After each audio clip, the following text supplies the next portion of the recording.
Office থেকে এখন পর্যন্ত কোনো ব্রিফ করা হয়নি, তবে আজকে সকাল 9:30টায় তাদের একটি ব্রিফ করার কথা আছে। তবে তাদের একটি সাইক্লোন যে বুলেটিন আছে, সেই বুলেটিনের একটি তথ্য সেখান থেকে তারা জানিয়েছেন যে এখন যে ঘূর্ণিঝড় রিমাল কিন্তু পুরোপুরি উপকূল অতিক্রম করে ফেলেছে এবং এখন এই মুহূর্তে আছে খুলনার কয়রা এলাকাতে, এবং এই জায়গা থেকে কিন্তু আগামী 2-3 ঘন্টা পরে কিন্তু এই ঘূর্ণিঝড়টি আসলে দুর্বল হয়ে নিম্নচাপে পরিণত হবে এবং এরপরই কিন্তু আসলে এই ঘূর্ণিঝড়ের যে প্রবল যে আঘাত সেটি থেকে কিন্তু আসলে অনেকটাই শঙ্কামুক্ত থাকবে। এবং আমি আপনাকে বলে রাখি যে আবহাওয়া অফিস থেকে আসলে যে পূর্বাভাসগুলো দেওয়া হয়েছিল যে ঢাকায় আসলে এই ঘূর্ণিঝড় রিমালের প্রভাবে যে বৃষ্টিপাতের যে আশঙ্কা ছিল সেটি কিন্তু সকাল থেকে দেখা যাচ্ছে যে রাত থেকে কিন্তু রাজধানীতে গুড়ি গুড়ি বৃষ্টি ছিল, তবে সকালে হওয়ার সাথে সাথে কিন্তু রাজধানীতে এই বৃষ্টির পরিমাণ বেড়েছে, সাথে দমকা হাওয়াও কিন্তু রয়েছে এবং ঝড়ো হাওয়াও বইছে এই মুহূর্তে। এবং এই আবহাওয়া অফিস থেকে এর আগেও কিন্তু বলা হয়েছিল যে 200 থেকে 300 মিলিমিটার বৃষ্টির কথা কিন্তু বলা হয়েছিল এই সোমবার থেকে মঙ্গলবার দুপুর পর্যন্ত।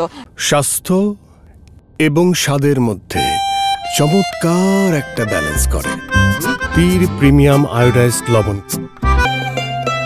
এবং সেই জায়গা থেকে কিন্তু শুধু রাজধানী নয়, 8টি জেলাতেও কিন্তু এই বৃষ্টিপাতের পরিমাণ বাড়বে। এবং সেই সাথে আপনি জানেন যে রাজধানীতে যে তাপদাহ ছিল এবং সেই তাপদাহ কিন্তু 5 ডিগ্রি পর্যন্ত কমতে পারে বলেও কিন্তু আবহাওয়া অফিস থেকে জানানো হয়েছে। এবং এই বৃষ্টির কারণে, এই রিমালের কারণে কিন্তু রাজধানীর বিভিন্ন জায়গাতেই সকাল থেকে বৃষ্টির কারণে জলাবদ্ধতার একটি যে শঙ্কা ছিল সেটিও কিন্তু বিভিন্ন জায়গায় পানির সৃষ্টি হয়েছে। এবং আবহাওয়া অফিস থেকে বলেছে যে এই বৃষ্টি কিন্তু আসলে একদম মঙ্গলবার দুপুর পর্যন্ত থাকতে পারে। তবে এই আসলে একদম যে পুরোপুরি আবহাওয়া অফিস থেকে যে সকাল 9:30টায় যে ব্রিফ করবে তখন কিন্তু আসলে জানতে পারা যাবে যে এই ঘূর্ণিঝড় রিমাল স্থলভাগ অতিক্রম করতে আসলে কতটা সময় নেবে। এই মুহূর্তে আসলে আবহাওয়া অফিস থেকে আমাদেরকে এই তথ্যটি আসলে জানানো হয়নি, তবে বলা হয়েছে যে এই ঘূর্ণিঝড় রিমাল এখন পুরোপুরি আসলে উপকূল এলাকা অতিক্রম করেছে এবং এই উপকূল এলাকা অতিক্রম করে এখন ঘূর্ণিঝড় রিমাল আছে খুলনার কয়রা এলাকায়। এবং এখানে কিন্তু 2-3 ঘন্টা,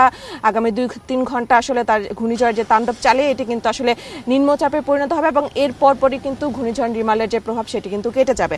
এবং এই ঘূর্ণিঝড় রিমালের কারণে কিন্তু সকাল থেকে রাজধানীর বিভিন্ন জায়গায় যে বৃষ্টির যে আশঙ্কা আবহাওয়া অফিস থেকে বলা হয়েছিল সেটি কিন্তু এখন পর্যন্ত চলমান আছে এবং সকাল থেকে থেমে থেমে কিন্তু বৃষ্টি হচ্ছে এবং সাথে দমকা ঝড়ো হাওয়া রয়েছে। এবং এই বৃষ্টিপাতের পরিমাণ সামনে বাড়বে, সেটি কিন্তু আপনাকে একটু আগেও বলা হয়েছে যে 200 থেকে 300 মিলিমিটার বৃষ্টি কিন্তু একটি যে হার কিন্তু আবহাওয়া অফিস থেকে জানিয়েছে। তো বিপ্লব, আসলে সকাল 9:30টায় যে ব্রিফটা হবে তারপরে কিন্তু আমি আপনাকে আসলে এই আবহাওয়ার যে সর্বশেষ যে অবস্থা সেটি সম্পর্কে জানাতে পারবো। তো আমার কাছে এই ছিল আবহাওয়া অফিস থেকে সর্বশেষ, এবং এর 9:30 ব্রিফিংয়ের পরে আপনাকে আমি আরো বিস্তারিত জানাতে পারবো।